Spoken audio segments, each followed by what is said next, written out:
दोस्तों अपनी खतरनाक रफ्तार से बुमराह ने इंग्लैंड के परखच्चे उड़ाए तो अश्विन की चतुराई से भारतीय क्रिकेट टीम ने हारे हुए मैच को जीतकर अपने नाम कर लिया है। आखिरकार कैसे दूसरे टेस्ट मैच को जीतकर भारतीय टीम ने इतिहास रचा, आपको दोस्तों भारत की जीत और गेंदबाजों का पूरा वीडियो दिखाएंगे, लेकिन उससे पहले आप सभी का क्या मानना है, रोहित और धोनी में बेहतर खिलाड़ी और कप्तान कौन है, नीचे कमेंट जरूर कीजिएगा। दोस्तों दूसरे टेस्ट मैच को जीतने के लिए आज अंतिम लड़ाई शुरू हो चुकी है।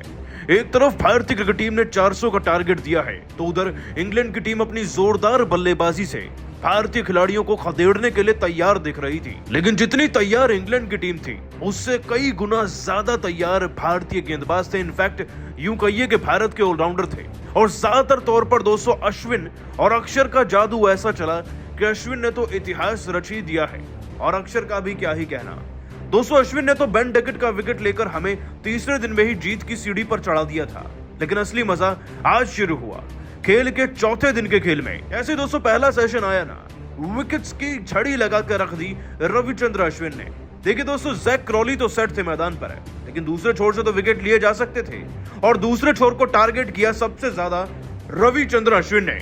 लेकिन उनसे पहले दोस्तों कमाल किया था अक्षर पटेल ने। देखिए रेहान अहमद नाम के खिलाड़ी मैदान पर खूब साथ दे रहे थे जैक क्रॉली का, और जैक क्रॉली के साथ साथ ये खिलाड़ी भी रन बनाए ऐसा हो कह सकता है। दोस्तों अक्षर पटेल आते हैं और एक इतनी खतरनाक लेग स्टंप को टारगेट करते हुए गेंद डालते हैं कि गेंद सीधा पैड पर लगती है और एक खिलाड़ी फ्लिक शॉट खेलने पर मजबूर हो भी जाता है, लेकिन खेल नहीं पाते। और दोस्तों एक जबरदस्त अपील के बाद इन्हें आउट दिया जाता है। ये खिलाड़ी डीआरएस रिव्यू तक नहीं लेता, सीधा वॉक करने लगता है क्योंकि जानते थे कि ये आउट हैं। और दोस्तों जैसे ही अक्षर का शो खत्म होता है ना, अब अश्विन की बारी आती है और अश्विन तो उन दो खिलाड़ियों का विकेट लेते हैं जो सबसे ज्यादा रन इंग्लैंड के इतिहास में लगा चुके हैं पिछले कुछ सालों में, ऑली पॉप और जॉ रूट। दोस्तों पारी के 29वें ओवर की बात है। ऑली पॉप तो पिछले मैच के विलन भी थे, 196 रन ठोक कर गए थे, लेकिन इस बार एक स्लोअर गेंद का इस्तेमाल करते हुए रविचंद्र अश्विन ने इनको ऐसा फांसा कि गेंद इनके बल्ले का एज लेकर सीधा स्लिप में खड़े रोहित के हाथ में चली गई और ये खिलाड़ी 23 रन पर अपना विकेट दे ही गया भारत को। दोस्तों अगला विकेट दिलाने में भी रविचंद्र अश्विन ने कोई सेशन का इंतजार नहीं किया, बल्कि इसी सेशन में ये बड़ी सफलता भारत को दिला डाली। दोस्तों जॉ रूट पारी के 31वें ओवर में अश्विन का सामना कर रहे थे। ओवर की आखिरी गेंद थी और लगता है कि पूरी तरीके से ना फ्रस्ट्रेट हो चुके थे यहाँ पर जॉ रूट एक बड़ा शॉट मारने के चक्कर में। अश्विन ने भी दोस्तों ज्यादा आगे गेंद डाल दी और गेंद उनके बल्ले का टॉप एज लेकर सीधा चली गई अक्षर के हाथों में और ये खिलाड़ी ना 16 रन पर ही कैच आउट हो गया। दोस्तों अश्विन ने बैक टू बैक 2 विकेट लिए और यहीं से उनके पूरे हो गए थे 499 विकेट टेस्ट क्रिकेट में। इस बात में कोई शक नहीं कि अब 211 रन बचे थे और 6 विकेट थे। इंग्लैंड की टीम चाहकर भी कितना जोर क्यों ना लगा ले, भारतीय क्रिकेट टीम को जीतने से अब रोका नहीं जा सकता था। और दोस्तों इसके बाद हुआ भी कुछ ऐसा ही। अब बुमराह आ चुके थे, उन्होंने जॉनी बेयरस्टो को तो दोस्तों आउट किया ही किया 26 पर। साथ ही बेन स्टोक्स की किस्मत इतनी खराब है ना कि रन आउट हो गए थे वो। जी हाँ दोस्तों आपको बता दें कि 11 रन पर बेन स्टोक्स जैसे ही आउट हुए वहीं से भारतीय क्रिकेट टीम की जीत की दास्तान लिखी जा रही थी। बुमराह ने बेन फॉक्स को भी 36 पर निपटाया और टॉम हार्टले जो 32 रन पर बल्लेबाजी करके बड़े शेरशाह बन रहे थे ना, उनका विकेट गिरते ही भारतीय क्रिकेट टीम ने इस मुकाबले को जीत कर अपने नाम कर लिया है। दोस्तों आपको बता दें कि भारत की तरफ से सबसे ज्यादा विकेट 3 विकेट सेकंड इनिंग्स में रविचंद्र अश्विन ने लिया और बाकी खिलाड़ियों के नाम कम से कम एक विकेट तो रहा ही। और कुछ इसी अंदाज से दोस्तों भारत ने लगभग 100 रन के मार्जिन से जीतकर इस मैच को अपने नाम कर लिया। चौथे दिन पहले गेंदबाजी करते हुए 100 रनों पर ही झटक लिए थे अंग्रेजों ने पहले 4 विकेट, लेकिन फिर जैक क्रॉली और बेन स्टोक्स के बल्लेबाजी से बुरी तरीके से मुश्किल में पहुंच चुका था भारत। लगने लगा आज भी होगी भारत की शर्मनाक हार, परंतु फिर रोहित शर्मा के एक डीआरएस के फैसले और श्रेयस अय्यर के जादुई थ्रो ने पलट डाला पूरा मैच और हारे हुए मैच में टीम इंडिया को दिला दी एक ऐतिहासिक जीत, जिसे देखकर इंग्लैंड का पूरा खेमा भी आंसू बहाने को मजबूर हो गया। जी हाँ, हम आपको दिखाने जा रहे हैं इस भारत इंग्लैंड दूसरे टेस्ट मैच के चौथे दिन की पूरी हाईलाइट और कैसे टीम इंडिया ने अंग्रेजों से लिया बेरहमी से बदला। तो हमारे साथ अंत तक बने रहिएगा। लेकिन उससे पहले आपको क्या लगता है कि बुमराह, यशस्वी गिल और अश्विन में कौन था इस जीत का सबसे बड़ा हीरो? अपनी राय नीचे कमेंट बॉक्स में जरूर दीजिए। दोस्तों विशाखापट्टनम के मैदान पर इंडिया इंग्लैंड के बीच 5 मैचों के टेस्ट सीरीज का अब तक का सबसे रोमांचक और सांसों को थमा देने वाला दूसरा टेस्ट मैच खेला गया, जिसके रोमांच चौथे दिन तक पहुंचा। टॉस जीतकर पहले बल्लेबाजी करते हुए टीम इंडिया ने यशस्वी जायसवाल के आतिशी दोहरे शतक की बदौलत 396 रन बनाए, तो जवाब में बुमराह ने 6 विकेटों की बदौलत इंग्लैंड को केवल 253 रनों पर समेट दिया। तीसरी पारी में जब टीम इंडिया उतरी तो इस बार शुभमन गिल का बल्ला गरजा। उन्होंने तूफानी एक शतक ठोका और टीम इंडिया को 255 रनों तक पहुंचाया।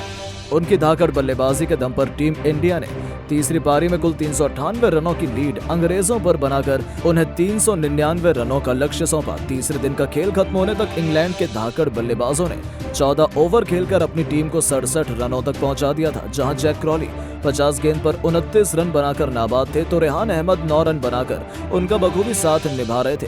टेस्ट क्रिकेट में उन्होंने बेसबॉल का अंदाज दिखाते हुए अपनी जीत के इरादे तो साफ तौर पर जाहिर कर दिए थे।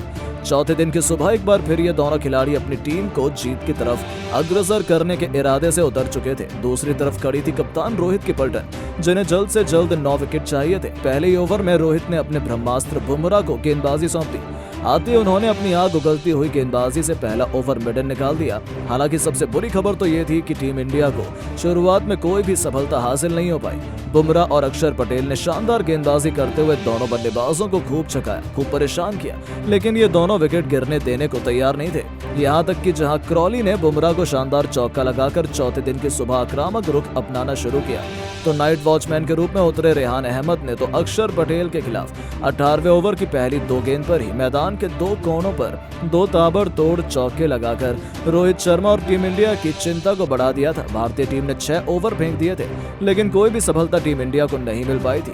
20 ओवर में इंग्लैंड ने 83 रन बना डाले थे। ऐसा लग रहा था इंग्लैंड आसानी से जीत की तरफ बढ़ रही है। इन्होंने अपने तूफानी बल्लेबाजी से मुकाबले को बराबरी पर ला खड़ा किया था, जहां से मैच किसी भी तरफ जा सकता था।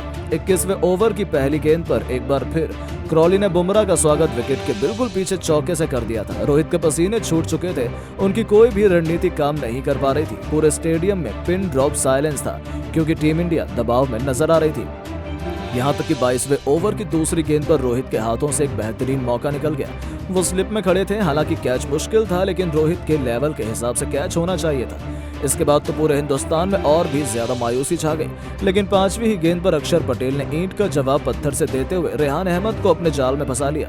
अक्षर ने अपनी जादुई फिरकी से अहमद को LBW किया। एम्पायर की उंगली खड़ी हो गई और टीम इंडिया को दिन की पहली सफलता हासिल हो गई थी। जहां रेहान अहमद 23 रन बनाकर वापस लौटे। उनके आउट होने के बाद अब मैदान पर मोर्चा संभालते इंग्लैंड के लिए पहले टेस्ट मैच के हीरो ऑली पॉप आ चुके थे।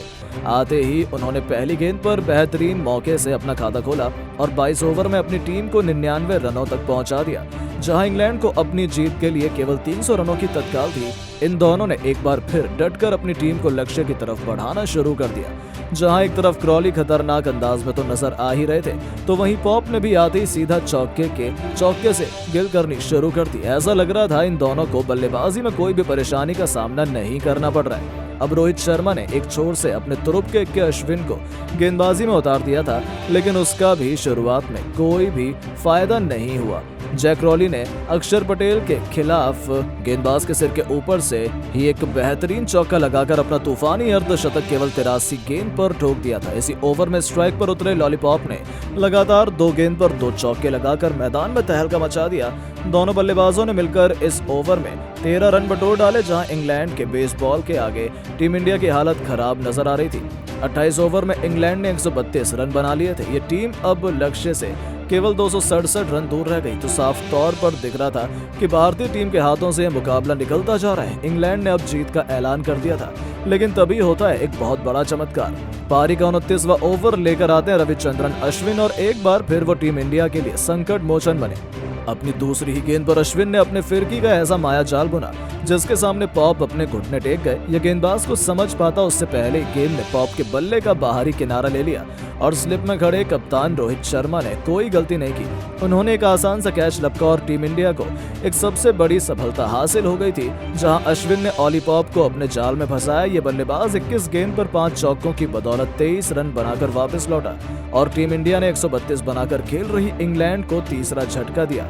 उनके आउट होने के बाद अब मैदान में बल्लेबाजी करने जरूर आ चुके थे। दोस्तों, इंग्लैंड ने 30 ओवर में 3 विकेट के नुकसान के साथ 149 रन बना लिए। उनको जीत के लिए 250 रनों की जरूरत थी, लेकिन भारत की कातिलाना गेंदबाजी के सामने इंग्लैंड की पारी तो उसके बाद मानो लुढ़कने ही लगी थी। इंग्लैंड का चौथा विकेट जल्द गिर गया। जो रूट आउट होकर पवेलियन लौटे, उन्हें रविचंद्रन अश्विन ने पवेलियन का रास्ता दिखाया। दूसरी तरफ इंग्लैंड के लिए जैक क्रॉली अच्छी बैटिंग कर रहे थे। बेयरस्टो उनका साथ निभाने आए थे। दोनों के बीच 40 रनों की साझेदारी हो गई। इंग्लैंड वापसी करने लगी थी, तभी इंग्लैंड को बड़ा झटका लगा। अच्छी बैटिंग कर रहे जैक क्रॉली पवेलियन लौट गए। उन्हें कुलदीप यादव ने चलता किया। क्रॉली ने 132 गेंदों का सामना करते हुए 73 रन बनाए। उनके रूप में इंग्लैंड को 5वां झटका लगा। उनके आउट होने के बाद बेन स्टोक्स बैटिंग करने पहुंचे, लेकिन गरीबी में आटा गीला। स्कोर में 1 रन भी नहीं जुड़ा था कि जॉनी बेयरस्टो 36 गेंदों में 26 रन बनाकर आउट हुए। बेयरस्टो को जसप्रीत बुमराह ने पवेलियन का रास्ता दिखाया। वो LBW आउट हुए। उनके विकेट के बाद अब लंच ब्रेक लिया गया। इंग्लैंड ने लंच ब्रेक तक 42.4 ओवरों में 6 विकेट गंवाकर 194 रन बनाए। उनको जीत के लिए 205 रनों की जरूरत थी। लंच ब्रेक के बाद मुकाबले की फिर से शुरुआत हो गई है। इंग्लैंड के लिए बेन स्टोक्स और बेन फॉक्स बैटिंग करने मैदान पर पहुंच गए। देखते ही देखते उनकी बल्लेबाजी से इंग्लैंड का दूसरा पारी में स्कोर 200 रनों के पार पहुंच गया।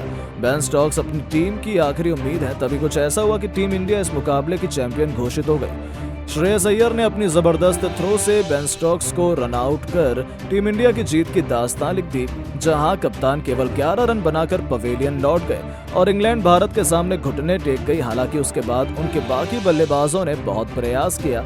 अपनी टीम को जीत दिलाने के लिए बेन फॉक्स और हार्टले ने एडी चोटी का जोर लगा दिया। दोनों खिलाड़ियों ने देखते ही देखते 40 रनों से अधिक की साझेदारी बना ली थी। ऐसा लगा था कि मुकाबला पलटने लगा है। इंग्लैंड मैच में वापसी करने लगी थी। हालांकि भारत को सफलता के लिए ज्यादा देर तक इंतजार नहीं करना पड़ा, जिसमें जसप्रीत बुमराह ने बेन फॉक्स, टॉम हार्टले की साझेदारी को तोड़ा। कुछ ओवर बाद मुकेश कुमार ने पदार्पण कर रहे शोएब बशीर को आउट कर पारी का पहला विकेट हासिल किया। फिर ये बुमराह थे जिन्होंने इंग्लैंड को अंतिम झटका दिया और भारत को 5 मैचों की श्रृंखला 1-1 से बराबर करने में मदद की। और टीम इंडिया ने इंग्लैंड से बदला लेते हुए आसानी से टेस्ट सीरीज 4 दिनों में ही बराबरी पर लाकर खड़ी कर दी है। लेकिन दोस्तों, अब आपको क्या लगता है कि टीम इंडिया क्या ये टेस्ट सीरीज 4-1 से अपने नाम कर पाएगी? अपनी कीमती राय नीचे कमेंट बॉक्स में जरूर बताएं और ऐसे खेल जगत से जुड़ी नई नई खबरों के लिए चैनल को सब्सक्राइब जरूर करें। धन्यवाद।